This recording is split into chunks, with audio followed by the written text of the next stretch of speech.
បាទជំរាបសួរបងប្អូននៅក្នុងបណ្ដាញសង្គមរបស់គ្នាថ្ងៃនេះខ្ញុំមិនណែនាំបងប្អូន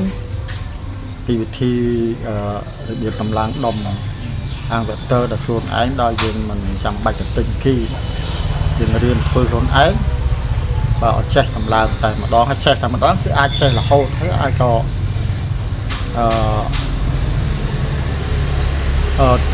ចែកចាយឬក៏មិត្តភ័ក្តិអីហ្នឹង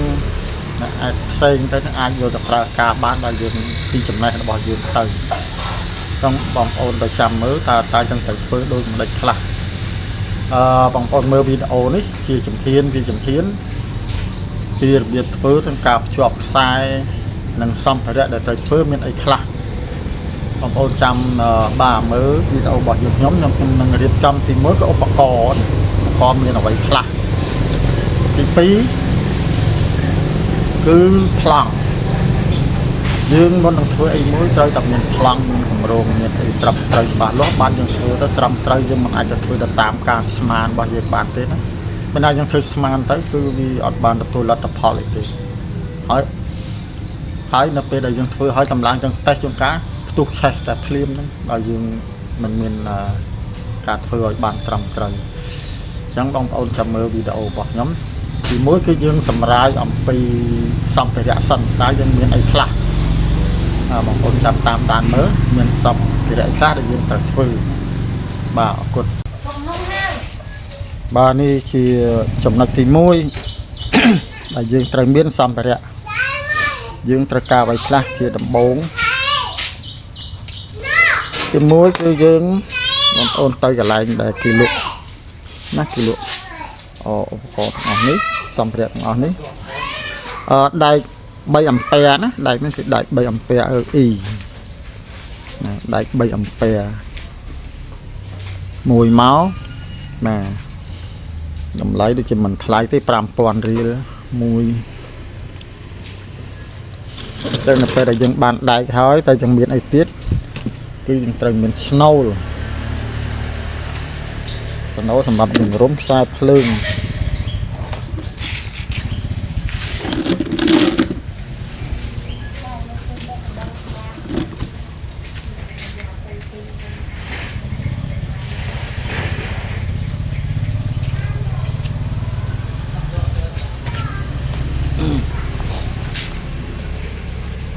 នេះជាស្នូលណា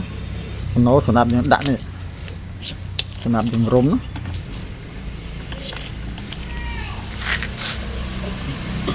នេះជាឧបករណ៍ជំរុំយើងអាចជារុំដៃក៏បានដែរណាយើងរុំដៃចេះមកក៏បានដែរសំខាន់គឺយើងរាប់ជុំវាទៀមទាជុំច្បាស់លាស់ហ្នឹងយើងរុំដៃទៅក៏បានយើងមានអានេះក៏យើងឆ្នៃទៅខ្លះទៅក៏ឆ្នៃពីដុំកង់នំអី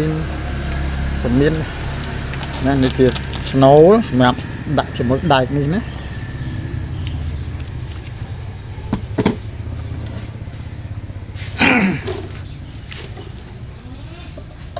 ទី2គឺ transistor ណា B588 លេខវា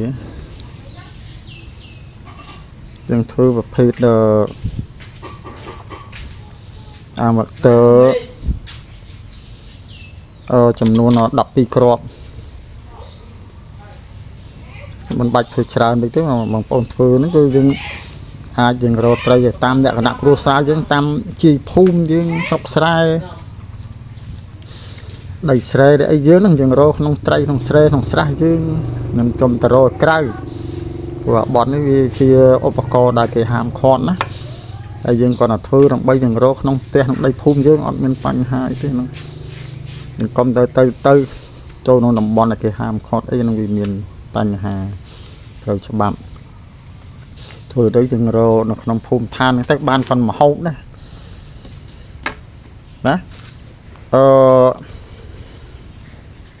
B688 ណា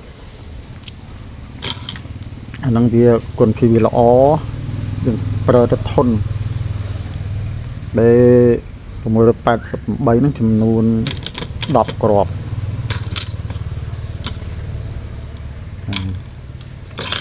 ហើយនឹងដេ 718ចំនួន2គ្រាប់ត្រង់ស្ទើសម្រាប់ជំរុញនេះត្រង់ស្ទើធ្វើការផ្នែកពីសង់នេះស្តង់ទ័រសម្រាប់ជំរុញហើយអានេះធ្វើការណាបន្ទាប់មកយើងមានអីទៀតសរុបទាំងអស់វា12គ្រាប់ទី2គឺដែកត្រជាក់ចំនួន2សន្លឹក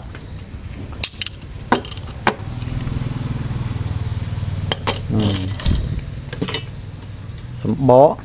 ណាសម្បកហ្នឹងមួយថ្លៃនេះមួយ 3000 រៀល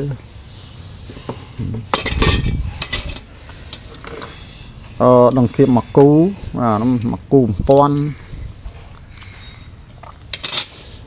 តបមកលួសដែលត្រូវរុំលួសនេះគឺខ្ញុំដាក់លេខ40ណាបងប្អូនទៅប្រាប់គេទេកន្លែងដែលគេលក់គេមានលេខ40បាទមួយខាំមកគ្រាន់ណាមួយខាំពីមុនត6000 រៀលឥឡូវឡើងដល់7លេខ40មួយខាំ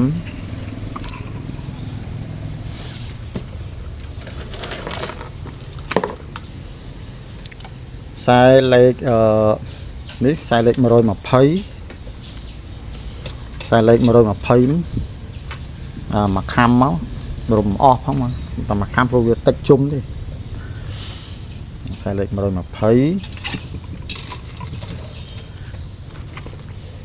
ស្រោមខ្សែណាស្រោមខ្សែសម្រាប់យើងសោកមកដុំមកអាហ្នឹងមកតសៃ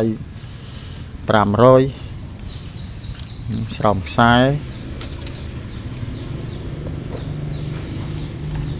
កង់ដងពីមីក្រូចំនួន2គ្រាប់មួយ 2000 រៀលអត់អស់ច្រើនណាយើង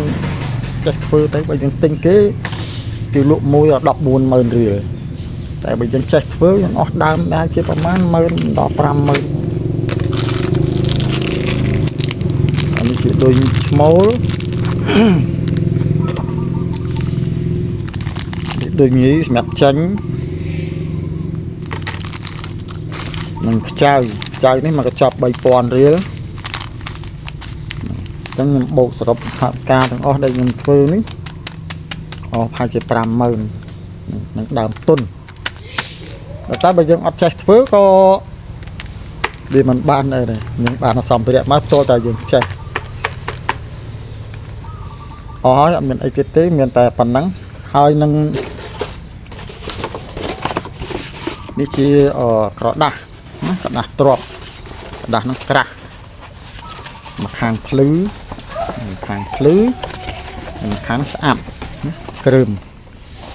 ដល់តែហេតុអីបានយើងត្រូវប្រើក្រដាស់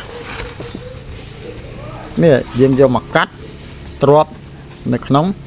ចន្លោះនេះណាកាត់ឲ្យប៉ិនគ្នាណាក្រដាស់ហ្នឹងហើយនៅមានអីទៀតនៅមួយចំណុចមួយទៀតគឺវគ្គនីបងប្អូនធ្វើឲ្យត្រូវតែចាក់វគ្គនី